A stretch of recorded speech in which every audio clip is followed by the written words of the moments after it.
Առաջին հերթին հենց Մայր Հայաստանի ում առաջնորդը նույնպես անձամբ մասնակցում էր այդ բոյկոտի միջոցառումներին։ Առաջինը դա Մայր Հայաստանի վաստակն է,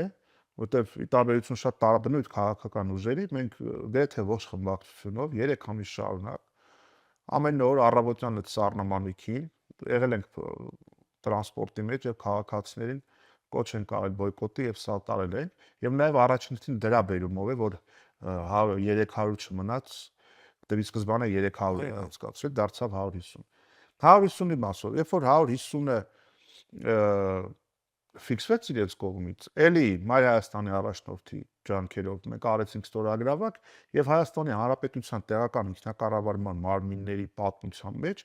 առաջին անգամ 17000 քաղաքացու ստորագրությունով բերեցինք ուղևորավարձի